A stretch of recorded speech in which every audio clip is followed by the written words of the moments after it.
Hello, fellow coaches. How are you doing? Thank you so much for joining me in this webinar today. And I'm really delighted that you are here today.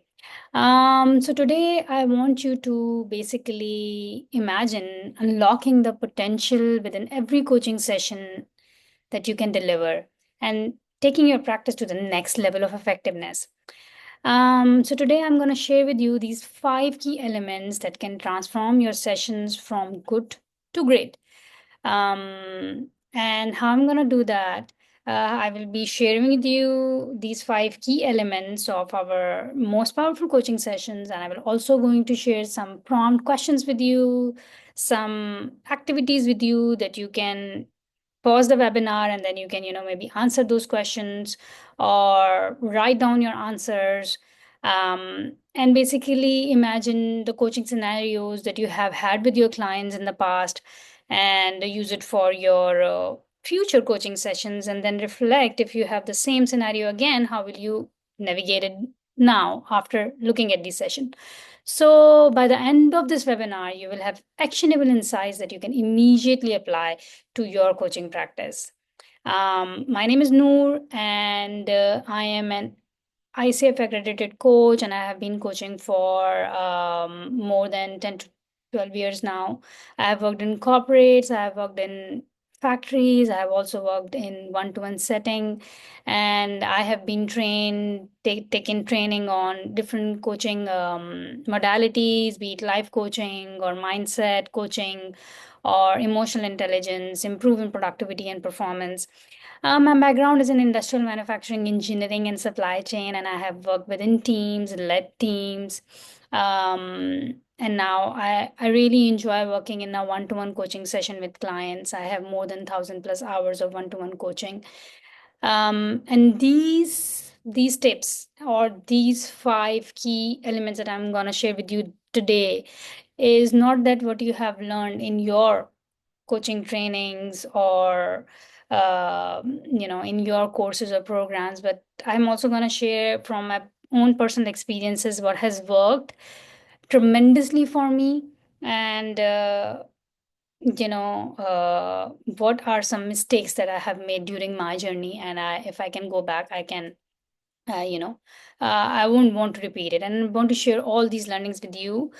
And the best part is this: once you are done with this webinar, you can basically take all these actionable insights into your coaching practice from today and start just applying it from today.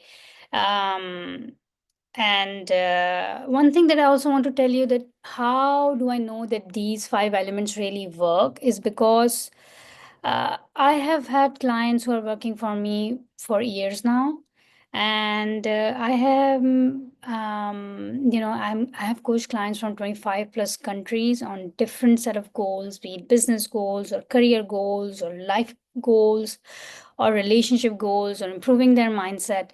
So these are basically those generic, uh,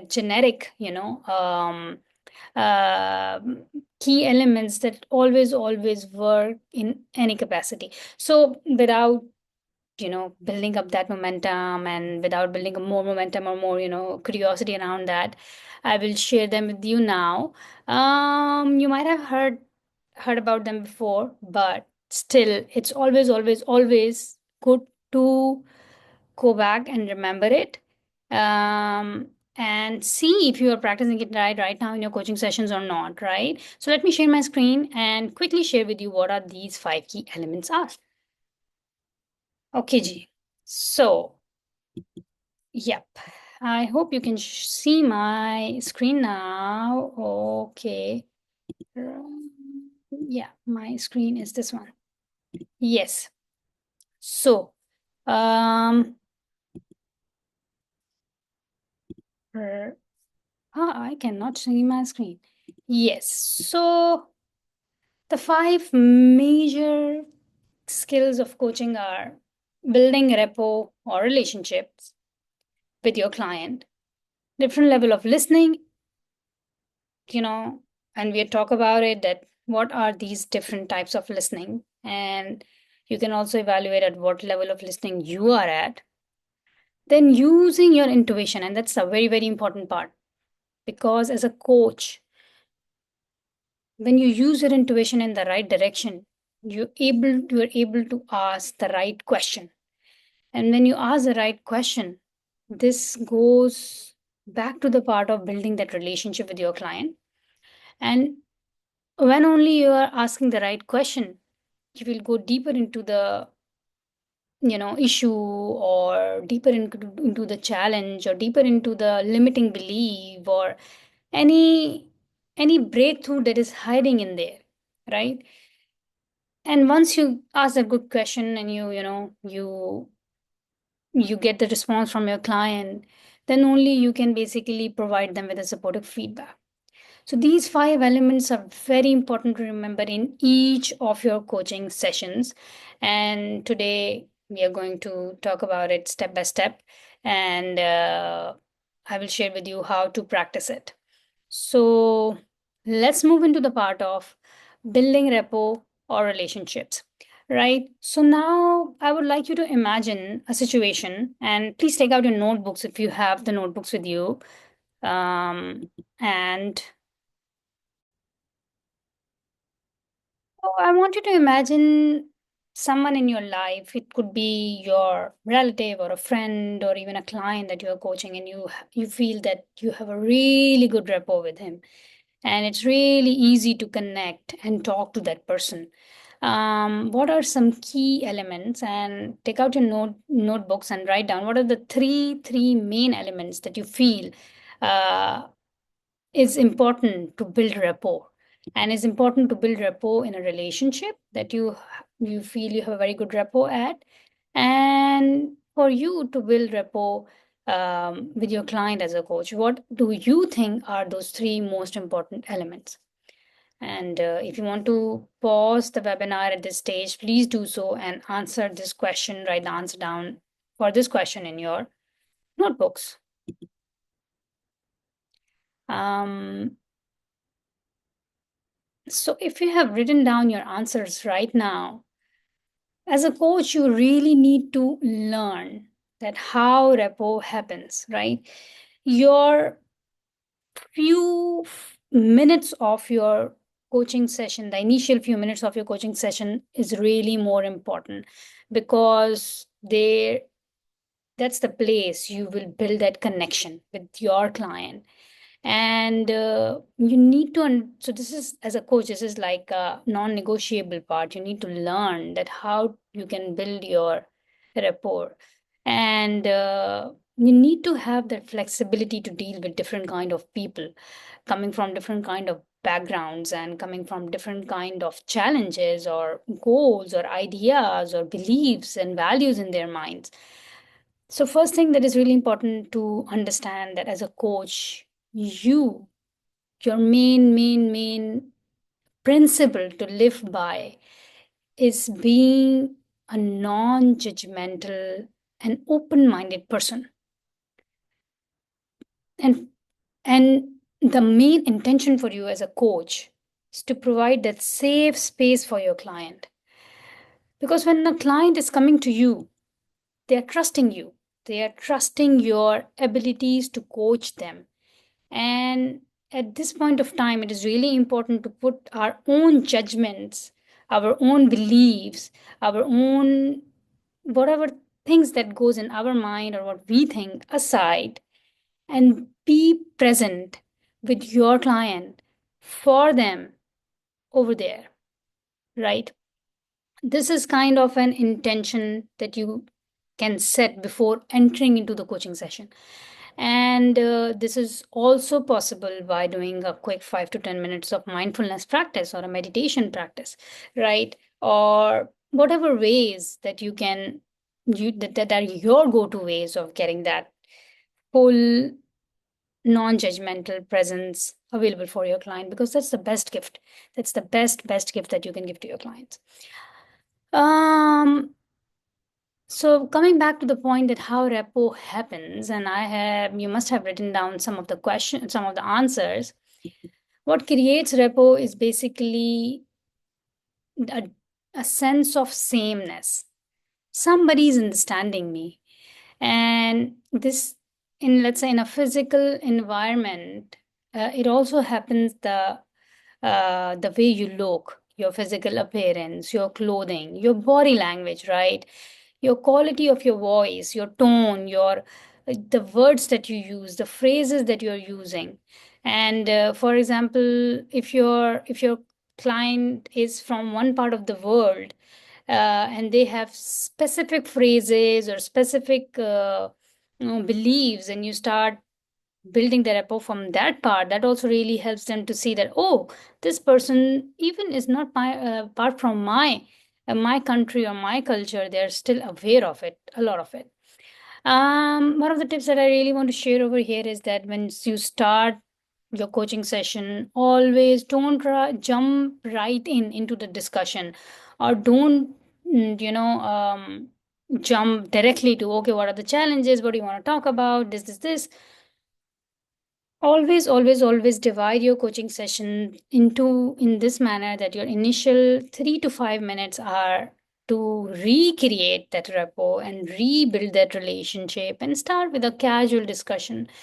The casual discussion can something as simple as, hey, how's the weather in your place look like, how are you feeling today, what are some of the wins that happened, I really want to listen to you, how was your day.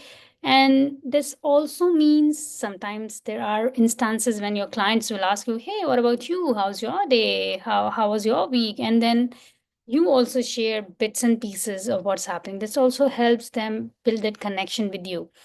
um Also, one thing that I really want to share is the quality of your voice. The way you convey the message is really important. And I want you to share three most important numbers that you can remember in your mind, that I always remember in my coaching sessions, is that 7% of our verbal communication is word. The message is transferred through words. So whatever I'm saying right now to you, your mind will only absorb maybe the 7% of it through my words, unless you start taking notes and writing what I'm saying. 38% is basically my tone, the way I'm saying, the way, the volume of my voice, the inflection, the tone, the articulation of the words, the language, the speed. That's basically the remaining 38%. And the most important part, the 55%, is your body language, right?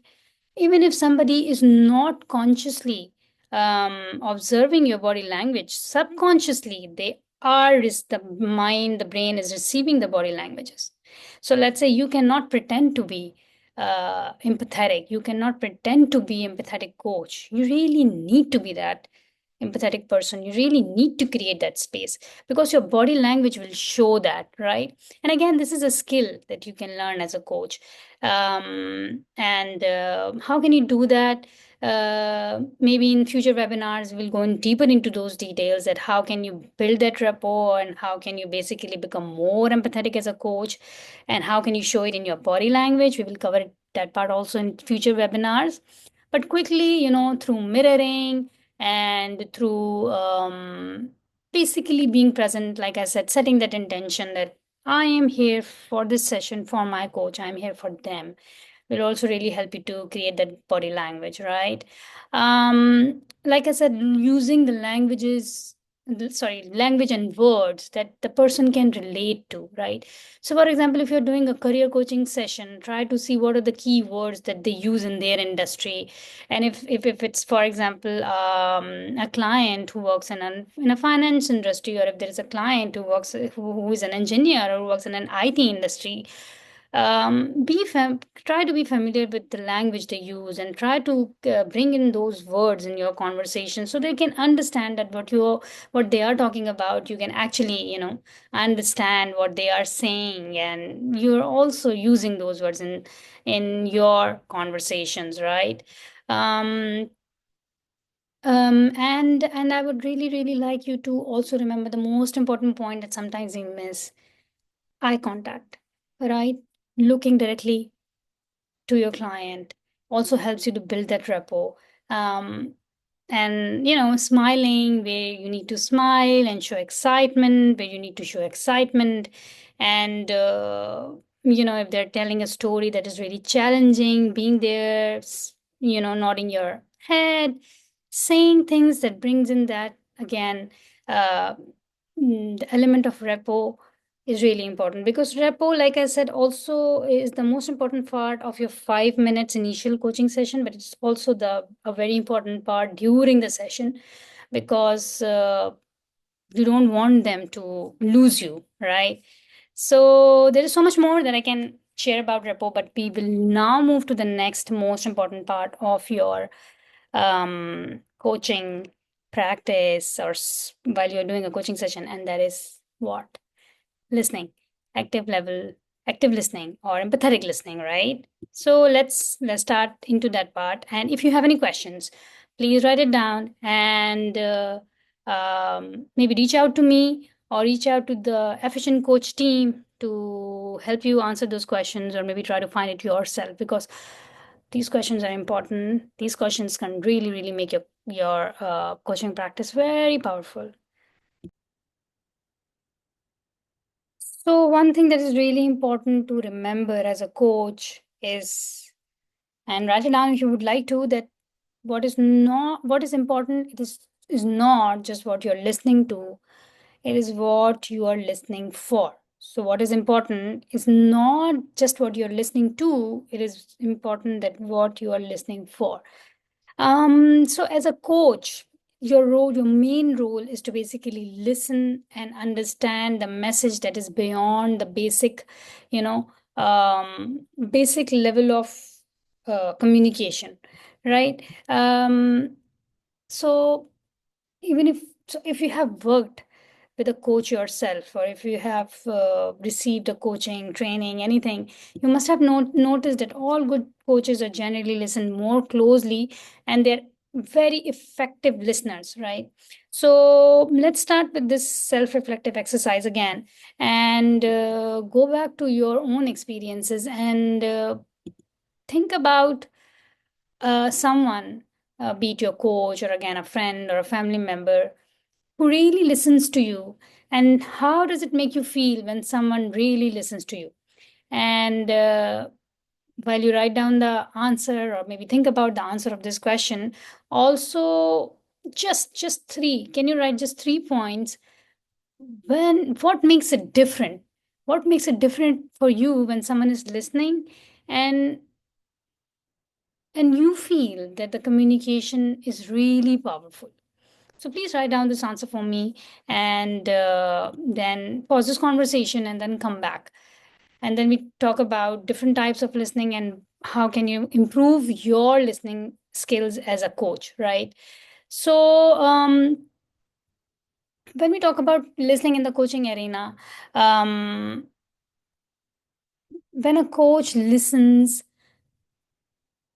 let's think about an example, right? So there is a client who might be explaining how they're excited about an upcoming job change, and they're excited to move to the new city, and they're also telling that how it is really good for them right now to set a direction for themselves, and then uh, take up this job, and it's a good opportunity for their career and all that. But while you're as a coach, if you're listening, you will say, oh yeah, this is a good opportunity for them, awesome. And maybe you start encouraging them. But if if you listen deep enough, or if you ask good questions, you might actually hear something else that this client is not talking about, and it might be really contradicting what the client is saying. Perhaps you as a coach hear the changes in the person's voice of tone, or something about their words that does not matches with what they are talking, sharing with you. And that could be something very subtle, that could be something that is really easily missed by poor listening. But as a good coach, you will identify the tone of these this voice changes in your client's voice, and then the low level of energy, and then you will pick upon it, and then you will ask the right questions to go dig deeper and know, and basically ask them what is the fear. Like maybe the question can be, what is the fear that you that this transition is bringing up for you, or what are some other thoughts that are going in your mind regarding this transition. You can also ask, I notice a shift in your tone and energy. Is it my assumption or is something else going on? And this will give your client a chance to take a pause and then go inside and then um, basically answer these questions. So I would like to share some questions with you right now that I would like you to answer for yourself and write down the answers for that, and then we will move to different types of listening. Okay. Yes. So here it is. Let's first answer these questions, and the questions are that how can you listen and learn in your communications, and this you can use with your coaching clients, or this you can also use with any of your relationships or personal relationship or communication that you are doing. So the question is, how often do you pretend to listen to someone and don't really listen, right? And how is your listening different with different people or circumstances or situation? The next question for you to reflect on either now or after our this webinar, in your personal capacity, you can go back and you know basically practically do these communications and then come back and answer these questions. That what effect does the quality of your listening have on the conversation? What effect does the quality of your listening have on the other person, right? And at this point, I would also like to share with you the 4 types of listening. One type is a cosmetic listening, and as it is very clear from the name, that cosmetic listening is a type of a listening where you're pretending to listen, but you're actually not too much deep into that conversation. Conversation listening is more of a listening when you are, in a conversation, talking to a friend, sharing your experiences, they are sharing their experiences. It's not very deep. So you are engaged, but it's like listening, talking, thinking, talking, listening. It's a combination of all. Active listening as a coach, what you're practicing is most of the times active listening as well as deep listening, or it's also called empathetic listening. So as an active listener and as a coach, you are very focused on what you are listening to and also what you are saying. You're not just saying anything, you are listening to the other person, you're recording their facts and information. It could be a mental recorder, you can take notes while in the coaching session. You're paying very much attention on to the body language, to the tone, and then you are also very thoughtful of what you're going to say next. When it comes to deep listening and empathetic listening, it's the next level. It's like that you are engaged. You're so engaged in that process, and you might feel it. You might must have feel it in some of your coaching discussions or even in your life. You're discussing something with your friend, and you're so engaged and focused on this discussion that you basically don't have the sense of where you are now. You feel like you are with this person, you are this person, and you are very much engaged in that conversation. So the next question that comes to for you as a coach to of course answer is that what type of a listening that you should practice more in your sessions and how to develop that skill, right? One very quick tip that I will give you right now is that in a coaching session as a coach, you will be speaking only 70% of the time. Your job is to speak only 70% of the time. Sorry, I'm sorry, I just messed up.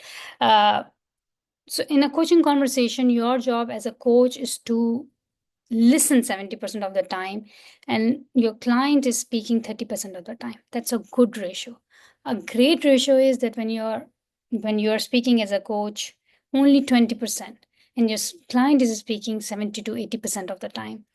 um, but the next question is that, okay, fine, if the client is speaking so much and they're talking about the challenges, and how am I going to help my client to see the direction or guide them in the right, help them reframe their thoughts or help them set goals or make their action plans? This will happen when you ask them very, very good questions, right? This is going to happen when you ask them good questions and they will answer it, and they will get the solutions themselves. So I want you to this exercise. I want to give you this exercise, and you can practice it with your client and anyone else you know, or and I will just share it with you now. Let me just share it in my screen, and then you can practice it with your client or with your family members.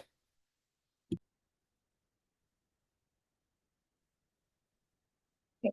So this is the activity that you can try with any of your clients, or maybe not clients, with any of your friends or your partner or anybody you know.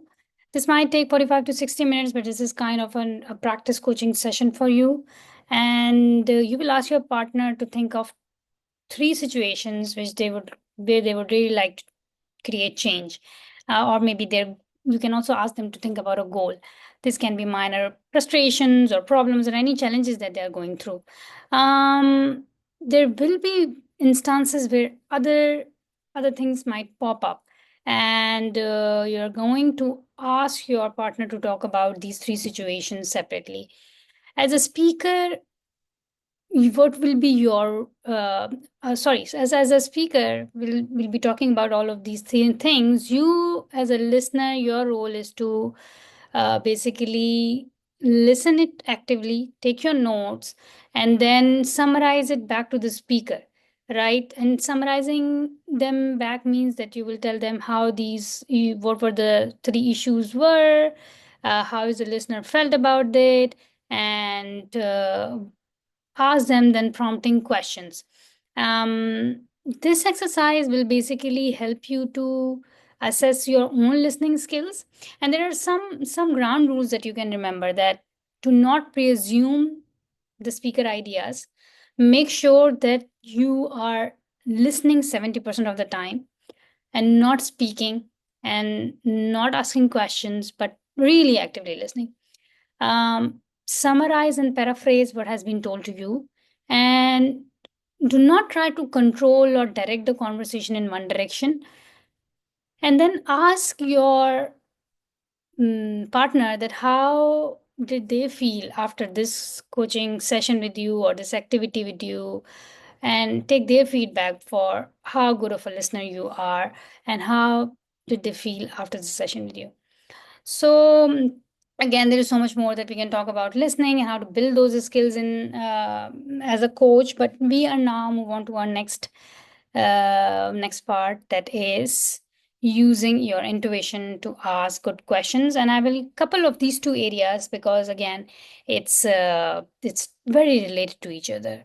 So let's talk about that. So, yeah. So now we will talk about intuition, right? And I am now just sitting here for this important topic. Before we go into the details of how intuition is important in a coaching session, I would like you to again take a pause and write down for you, or just reflect for you, what intuition is for you. And do you believe in an intuition as a coach? And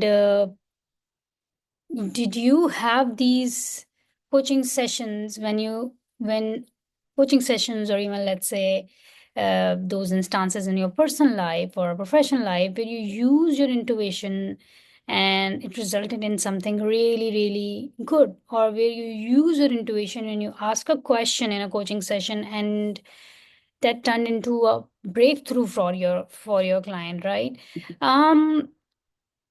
So just write the answer, pause the video, and I will share more about it in our when we are back. So intuition is very important and but mostly unrecognized part of our lives, right? Some people call it sixth sense, or it's your gut telling you something. Um, but it really, really, really drives our lives in so many ways, right? And especially our coaching sessions. Intuition, when combined with deep listening in a coaching session, can really result into breakthroughs, and I have seen it happening. Because see, as we talked about building that rapport with the client and listening to the client deeply, and I have shared an example where where a client might be saying something, but in their hearts of hearts they are not believing that part, or maybe they have some internal fears, and maybe they have some doubts, or maybe they have some other things that are going on in their life. And you, as a coach, while listening to their words, what they're saying, and using your own body language, and you reading their body language, and listening to the tone of their voice, your intuition is telling you, there's something more to this story. There's something that is going on. And then that's the part that you use your intuition to craft a powerful question, right? And you can craft the question with your client like something like, imagine if you're not moving into this role, but you stay in your job. Or imagine if this is not the option, what else you will be doing. Or again, using your intuition to say things like, it seems like, I have a sense that, I am wondering if. And share and craft your questions in that way really, really is a powerful way to drive your coaching sessions. But you also need to remember that intuition can be a pitfall, because let's say if you're superficially using your intuition and not deeply connecting with your body and heart, and not listening as deeply or as actively in the conversation, your intuition can be wrong. Or at least at times, you ask a question from your client, and they might not agree to it. So I will again emphasize on this point that when you as a coach combine your intuition with deep listening, in your intuition will result into great breakthroughs and questions for your clients. And if you're in a doubt, you can always ask some more questions, and depending on your intuition, to check if the information that you feel you're getting is correct or not, right? So some examples of checking your intuition or building your intuition, because intuition is also a muscle. You can build it. And how will you build any muscle? Just by exercising it, right? So for example, choosing your next meal according to what your intuition is telling you, if you're in a new restaurant, for example, right? Or using your intuition slowly, gradually, drafting the questions that you really want to with your client. And your intuition will also increase if you learn more about human behaviors, if you read more books, if you gain more knowledge through different platforms of that's your intuition as a muscle will definitely improve, and you can use it in your coaching sessions. So next part is asking good questions. That's most of, like I said, it's also linked with your listening. So if your listening skills are really, really good, and you're listening 70 to 80% of the time, then you only have 20-30% of the time when you are speaking. And when you are speaking as a coach, you are asking questions or giving supporting feedback. So, how to ask good questions and what are some examples of good questions is the next step that we talk about in this webinar. And I would like you to list down here some examples of some really, really, really good questions that you have used in your coaching sessions. So, list down those 3 or 5 powerful questions that you have used in your coaching sessions and that have really resulted in amazing breakthroughs or information from your client. And this is for you to keep using it in your coaching sessions. Okay, so now when you have written down 3 questions or 5 questions that are more powerful questions for you in a coaching session, I would like you to reflect and answer this. What questions in a coaching session really result in a good response? Is it closed question or an open question? So examples of open question could be, how are you feeling today? And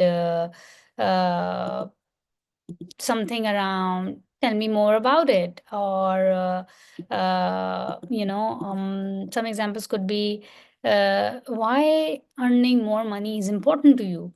I can understand that you are going through a very challenging time and you are feeling that you're losing, but what is going on in your mind?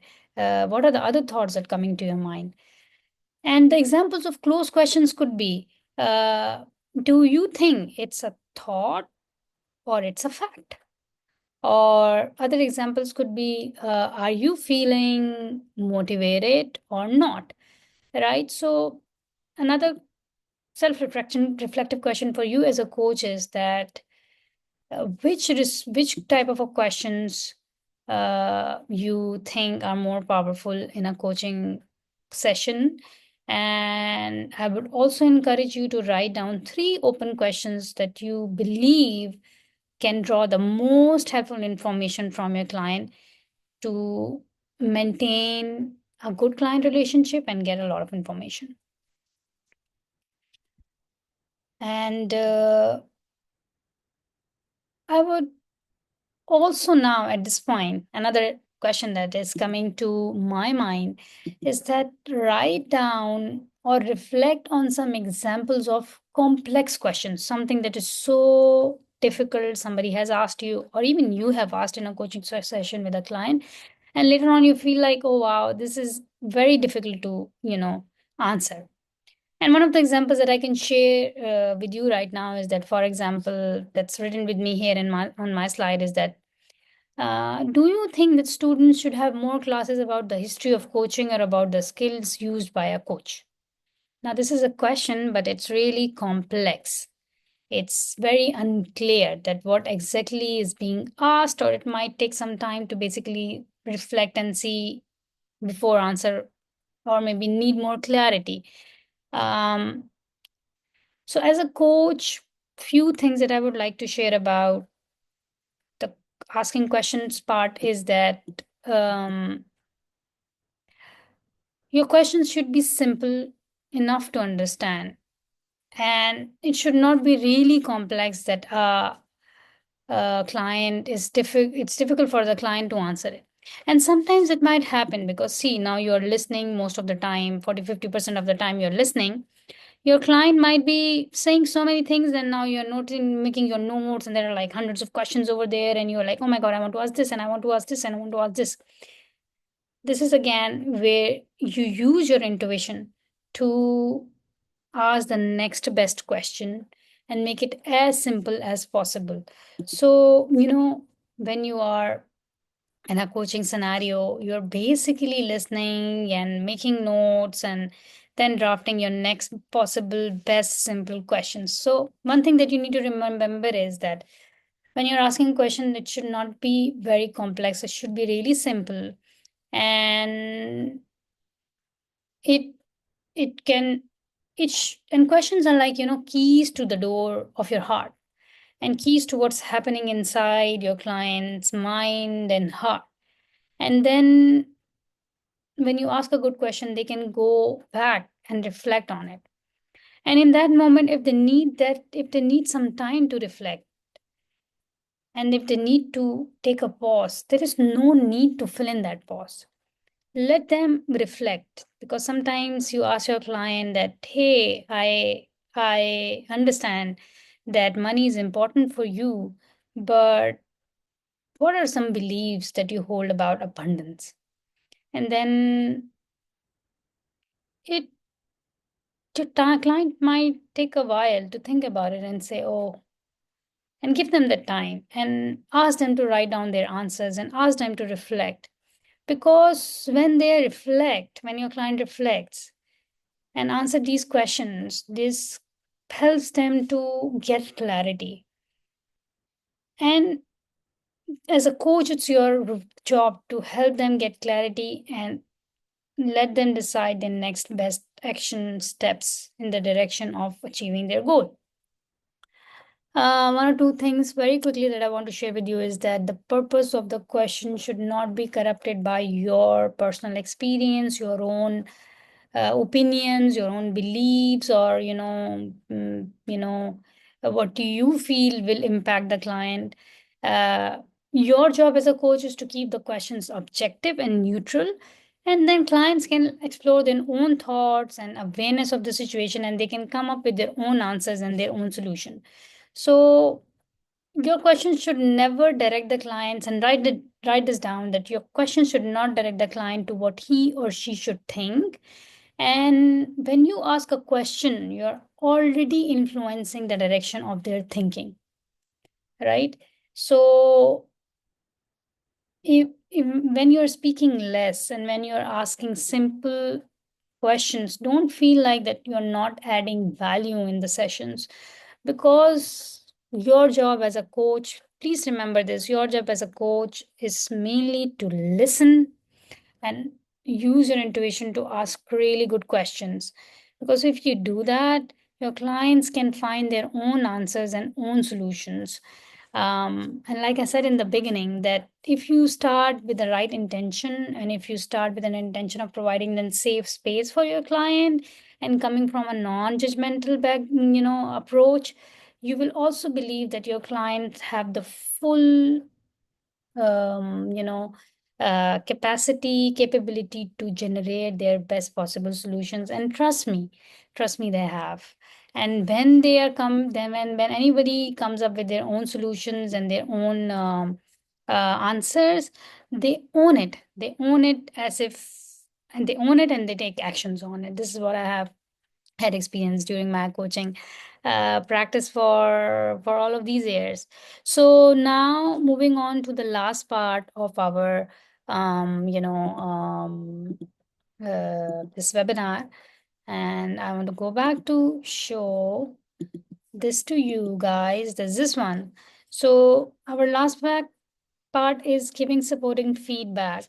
Because when I share these five elements, fundamental elements of coaching or skills to my fellow coaches, sometimes they come up with this question that, oh, but what if my clients want my opinion, and what if my clients want my advice, or what if they want to, uh, want me to share. And a lot of times this will happen that you're in a session, you're in a coaching session, and you are actively listening and you're asking good questions, and then your client asks you, hey, but what do you think about it, or what is your advice for me in this situation? I'm really, can you guide me what to do next? What do you think should be my next action step? So before I share with you what should be your next action step as a coach, I would like you to take again a moment and write down what should you do as a very effective coach if your client asks for your opinion, for your advice, for your suggestion. What will you do in that case? And then we will come back, and I will share with you the some tips around it. Yes. So now we will talk about giving supporting feedback. So another quick question for you before we move on to the details of it is, what do you think feedback is? What do you mean by feedback? So another question that we are reflecting right now, and I want you to write your answers, is that what do you mean by feedback?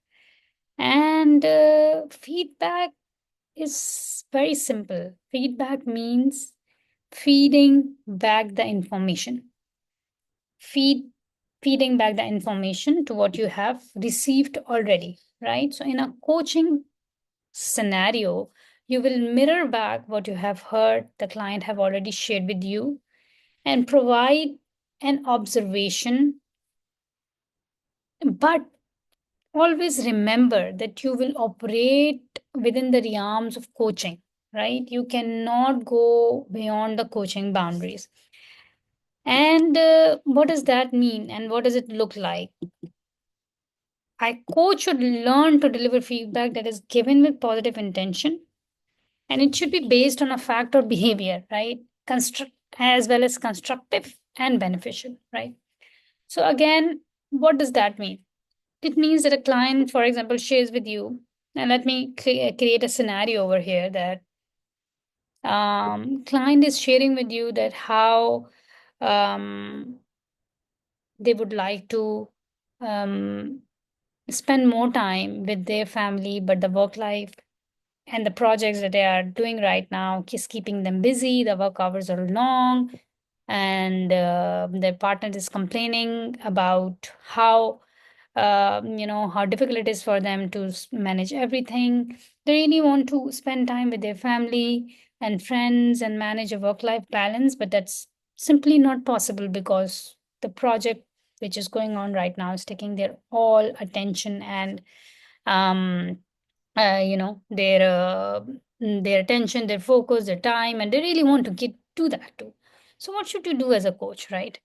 Will you start telling them that maybe maybe start giving them suggestions that, hey, why don't you apply these time management skills, or why don't you start waking up at 6 a.m., or why don't you do this or that? No, you will start with the process, like I said, feeding back that information that you have just heard from your client. You will tell them, hey, I understand that it looks like it's really difficult for you to manage your work and life. And let's explore what else is going on. Would you like to share your routine with me? And maybe the client then will ask you that, no, but I really want your solutions. Please tell me, how should I maintain my routine? And then again, you will come up with a positive intention and you share what they have shared and use that information to draft a response or give them a feedback. I will come back to this example again and share more about it. But before that, I would also like to share with you some other important aspects of giving feedback. Like I shared with you, that as a coach, your job is to give the feedback with a positive intention, which should be based on a factor or behavior and always constructive and beneficial for the client. And I will now want to share with you some examples regarding that. So, for example, you notice that your client is procrastinating and not taking actions as they're always promising to do so. Then what will you do? You can, again, with the positive intention, you can tell them that, hey, I see that you're trying to make a lot of improvement in your routine and in your schedule, but I also have noticed that you procrastinate sometimes. um, what do you think about it? Do you think you need to decide something and then stick to it rather than changing directions? And then maybe asking more questions like, how do you think your behavior is impacting your progress towards achieving your goal? Um, if you Another example could be like the one example that I've shared with you earlier, that somebody who is really busy with their work and life really feel bad about it, and asking your feedback to create a work life balance for themselves. You can tell them that, hey, I would really like to help you, and I would really like to share with you that what should be the best approach for you to manage your routine. But I truly believe in your uh, capabilities and strength as my client, and I would like you to guide you in that process, and I would like you to find your own answers. And this means that you are not going to cross the coaching boundaries by giving and imposing your solutions and suggestions to your clients. There might be some instances where your client, like I said, asks for your opinion or examples or experience, or they might say, hey, you have worked it like this. So ask, and if you are comfortable, again, if you are comfortable sharing your experience and feedback with your clients, then you can ask them, I can share with my experience with you as you're asking from me. But it's my own experience. I would love to share it with you, but it's not necessarily that you find your answers and solutions in in a similar way. So, there is again so much more that we can talk about the feedback part, but what is important to remember is that as a coach, your job is to give supportive feedback that happens when you feed the information back to them, and support them where support is due, congratulate them when they're really doing well, remind them that of their past wins, because this happens, and I have noticed with my clients is sometimes they forget what they have achieved in the past, and they're only looking at the present and what's not good in the present. So give them that feedback, remind them that, hey, you have achieved this particular thing in the past, and I'm sure you can do it. I'm here to support you. Supportive feedback also means, you know, holding them accountable and reminding them about their goals and their actions, and reminding them about their values. Like, for example, the client who is spending a lot of time at work and really like it also because they're really like a passionate, ambitious employee or ambitious person for this project. But then also reminding them that, hey, do you think it will affect your family life? As you have mentioned, your partner is not liking your routine. And is it aligning with your values? Can we come up with some solution and ideas together where I can also help you and guide you to create a routine for yourself that is more powerful? And these are some ways that you can really help your clients to, you know, give them a feedback, both supportive, and sometimes the feedback is also based on accountability or challenging them, because you need to challenge your client sometimes. So in the future sessions, in the future webinars, I would like to cover more on it, and there's so much that I really like to share over here with you guys. But I also like you to look into the other modules that Efficient Coach has, these coaching programs. It could be life coaching program and other coaching programs. There is this life coaching training certification program which you can get to know the details of how to, um, you know, uh, the details of all these life coaching skills, and how to structure your first session, and how to um, deeply dive into the skills of asking good questions, giving feedback. And please could go through the other modules and other training programs that Efficient Coach has for you to improve your coaching skills as a coach. And I am really thankful for you to join me during this webinar. And I would like you to commit to yourself to be an effective coach. And I would like you to write down what are the two things that you are going to do from today in your communication and in your coaching sessions that you have run from this webinar. So, before I end this session, I would like to summarize 5 key fundamental elements that we learned in today's webinar for an effective coaching session for your clients. And I promise you, if you practice it in your sessions, building good rapport with your client, be it your first session with the client or the 100th session of the client, that's always very important to start and build rapport in the beginning of the session and continue that relationship during your coaching process. um, Practice active listening, because it's really important to engage your clients and to also deeply listen to their challenges and listen beyond what's said and what's not said.